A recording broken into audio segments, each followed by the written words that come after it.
taken longer than we ought to have taken, and I'll take you from what my brother C.S. Mbadi has done. I'll also not read a speech, because we all know what needs to be done. The problem with the developing world is we like talking to ourselves and talking all the time. We have very few people doing things, and we know what we need to do. And every speaker who comes here will just say the same things. I will share. I have given myself maximum 20 minutes, which I want to share equally with the governors, because I thought it's also important for a forum like this for each of the governors to say something in a minute or two. And I hope they will not read speeches like the ministers did. Yeah, because this is not the time. Every governor has an opportunity to speak for 3 hours, 2 hours, every day in your county and organizing forums. So allow me just to say, therefore, now that I don't have a speech, I feel very honored to be part of this meeting. I have come here to represent President Ruto, who sends his greetings. He would have wanted to come. He was in Nyanza recently, he was in Western recently, and he thought because he hasn't been to Northeastern since he became president, it was important to spend some time in Northeastern. He's been there for 4 days, he's concluding today in his... And you'll allow me, exactly 2 o'clock I have to leave, because again I have to see him off. He's leaving for Dar es Salaam because of the Congo issue. The EAC and SADC is meeting today, tomorrow in Dar es Salaam. Having said that, mine is just to thank you for a good conference, well organized, well structured. We expected this from Nyanza, the headquarters of professionals and professors and very intelligent people. God has blessed this region with brilliant people who have impacted tremendously to the development of our country. So this is a good conference. I plead with you next time, and let's not blame each other, involve more leaders, members of parliament from here, the members of county assembly, and even representatives of community. You know, people who may not be very learned, but they can pick an issue or two from a conference like this one. Having said that also, let me just spend the remainder of my minutes explaining what this administration is doing to revive and transform the economy of Kenya, empower its citizens, including its citizens in Nyanza. We have a manifesto with about 168 commitments, but you can aggregate all those commitments to 5 broad areas which carry the weight of our national transformation. The first one is macroeconomic stability. For the last 2 years, a lot of unseen work has been done to arrest the volatility of the indicators of macroeconomic stability. We can talk about investments, we can talk about all these sectors, but if the fundamentals of macroeconomic stability go haywire, we lose everything. Many a times, for those of us who are from Kenya Kwanza political alignment, when we speak about the last 2 years' work on macroeconomic stability, sometimes we are misunderstood as if we are casting aspersions at the previous administration. Nothing can be further from the truth than that. What affected Kenya's macroeconomic stability was mainly the pandemic of 2020-2021, which was a global pandemic. For a year and a half, we were all shut in, we were simply locked up in our houses. There was no economic activity. Businesses were shut. You can imagine, in my previous role, the last 2 years as the Interior Minister, when we used to have a little problems, what I would call democratic stress, sometimes in our exercise of democracy, especially here in Kisumu, but also Nairobi and other parts of the country, businesses being shut in Kisumu or Nairobi for a day, if you quantify the economic cost, it's huge. So you can imagine Kenya being shut for a year or a year and a half. That is what put us in a hole. It is not the previous administration. It was something beyond the control of any government. Today, the indicators of macroeconomic stability are looking okay, thanks to the hard work of Professor Ndungu, P.S. Kipto, and the senior team in Treasury, because it is about the strength of the shilling. It is about interest rates. It's about inflation. It is about the cost of fuel. It is about the cost of food and other household commodities. If those 5 variables are escalating, it doesn't matter what economic interventions you make, the country's transformation will be delayed. And therefore, I want to take this opportunity to thank CS Mbadi and the team at the Treasury. They have done a tremendous job in the last few months to steady and build on what has already been done. And I want to plead with you, my brother, CS Mbadi, and you know you have the support of President Ruto, and all of us, your colleagues, we support you. Do whatever it takes to make sure that the stability and the strength of the Kenyan shilling, interest rates, inflation, cost of fuel, and cost of food and essential commodities do not reverse, because we will lose everything, whatever it takes. So that is the foundation. And people don't see these abstract things, because it's like building a house. You first to dig the foundation. Anybody passing by will not see anything. But a lot of work needs to be done. Sometimes you dig many feet, many meters downwards so that you can be able to put up a high-rise building. Number 2, if we keep an eye on the macroeconomic stability, we must transform the sectors that carry the value chains from where the majority of the people of Kenya derive their income and livelihoods. I repeat, if the macroeconomic stability is guaranteed, the next issue for us in this region and for Kenya is to make sure the national government and county governments transform positively the sectors which carry 80–90% of the people of Kenya from where they derive their livelihoods. These are sectors in agriculture, the value chains in agriculture, livestock development, the blue economy, and mining, period. If you look at how many Kenyans get their daily bread from some form of agriculture, some form of livestock or pastoral, livestock-related economic activity, fisheries and the blue economy, you'll have touched Kenya almost entirely. That's why we are working on sugar. Time will not give us to tell you the milestones you've made in sugar, tea, coffee. We are working on rice, cotton, all these value chains, the oil crops, etc., cotton and so forth. And then you go to livestock, the entire northern Kenya, upper, eastern. You go to blue economy, the entire coastal counties and Lake Victoria counties in western and Nyanza areas.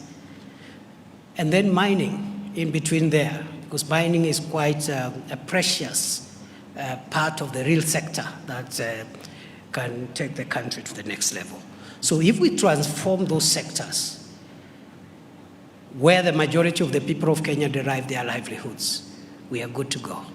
We have our priorities. We need what we need to do. Between national government and county governments, we know what interventions are pending. Number 3, our priority in this administration is to transform and improve the support infrastructure that realizes this transformation of the sectors which I have already identified. What is the support infrastructure that helps us transform agriculture and livestock and fisheries and blue economy and mining? It is roads, it is electricity, or P&I, it is ICT, okay? It is the infrastructure we are building to support businesses. The infrastructure we are creating to support the micro and small and medium enterprises. It is the KIPES that we are establishing, one per county, the county aggregation and industrial parks.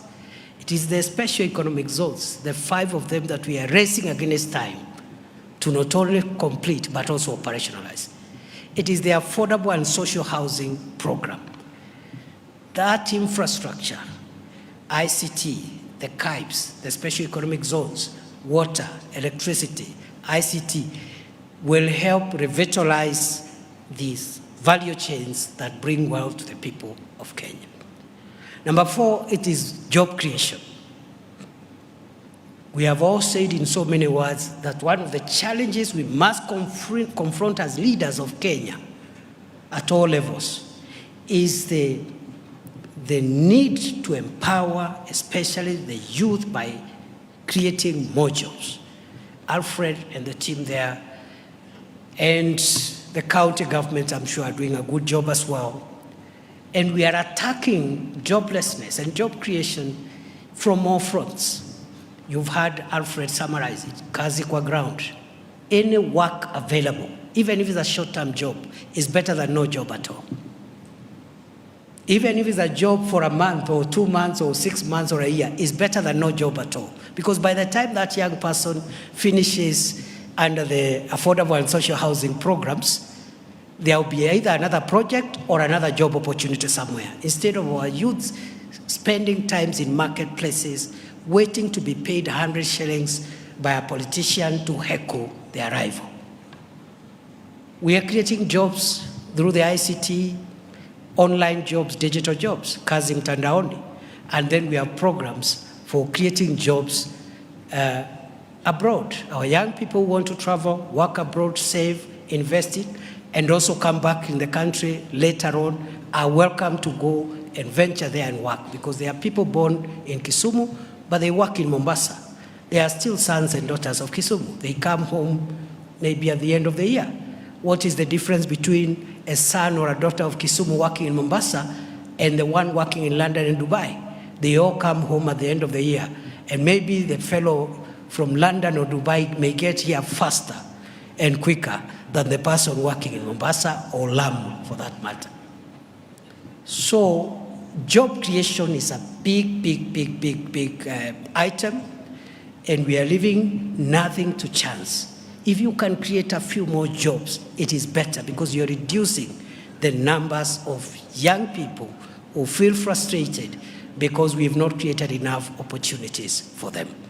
We are also creating jobs through the housing program, the climate works program. We are still hiring in the public sector. We are expanding the private sector to accommodate more jobs. And we are also having programs like the programs we are having under Nyota, under the youth ministry and others. Time will not allow me to enumerate everything.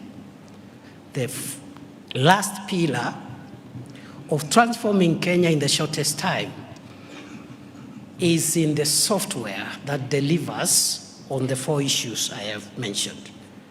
I said macroeconomic stability.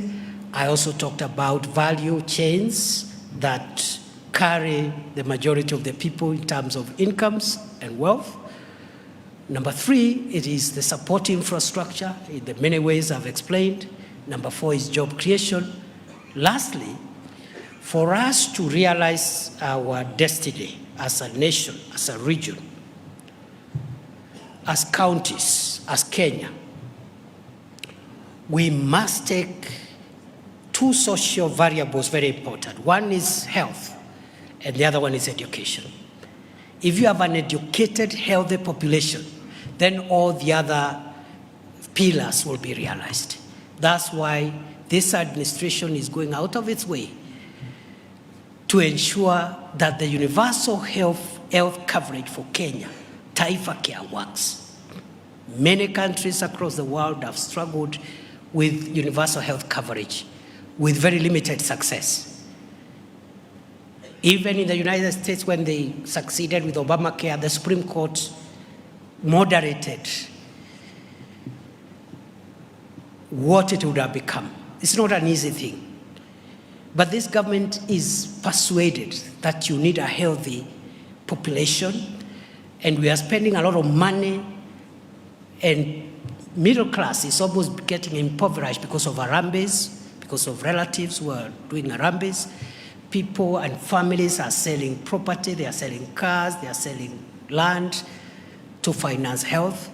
We need more people with an insurance card, a health insurance card. It may be less than perfect, but it's better than no card at all.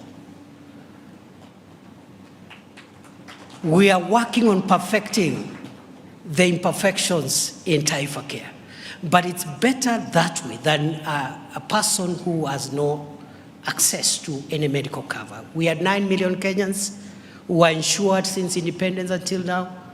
In the last 3 months, we have doubled the number of people who now have some form of health insurance to 18 plus million Kenyans. We want to scale up that to 30, 40, 50 million. It's not easy. President Kibaki had this in his manifesto. The same politics hit that program and frustrated it. He pulled back. President Uhuru in his second term had the same, the Big Four agenda. UHC was one of them. The same politics came and truncated the program. President Uhuru pulled back. This time round, we have said we will fight through to make sure we get universal health coverage through, even at the expense of our popularity. If that is what will affect the popularity of President Ruto, so be it. Because what defines a leader is not how many hours or days or years they have been in office. Is the take-home, what they leave behind when they leave office after a certain number of years. So we are very clear in our minds that that is a national priority, and also education reforms. That's why we are strengthening CBC. We are investing in more teachers, and we are also addressing funding of higher education to make sure that as many as possible of the children of Kenya get access to affordable, relevant, quality education. So those are our priorities. Everything in between, we will do it. We've heard what are the priorities for this region. The 2 dams, one here between Kericho and Kisumu, the other one in Nyamira, Magwagwa then. Then there are some flagship factories like the sweet potato one in Korea. I was taking notes, and I take notes everywhere I go, because that's the only way you are able to at least account. I must account for coming here, and I must carry home what the people of Nyanza want from national government. Between myself and my colleagues, cabinet colleagues, and the entire team, I want to promise you, the 9 or so priorities which have been repeated here, the ring road, I don't know, the 2 dams, the factory, the abattoir, we will go out of our way to make sure that we do them. So that we can now, even if we don't achieve everything, we can say we've done this percentage of the commitments we had made. With those many remarks, I declare this conference officially open on behalf of President Ruto. And I want to request Professor Nyang'nyong'o, my academic senior and former colleague in the Senate, who is now Governor of Kisumu, to tell us how the governors will organize themselves, 2 minutes each, just to tell us something. Professor Nyong'o, you have the floor. Thank you very much. In another 10 minutes, I need to leave. So if we will not have finished, I will quietly leave through the back door. Thank you very much. God bless you.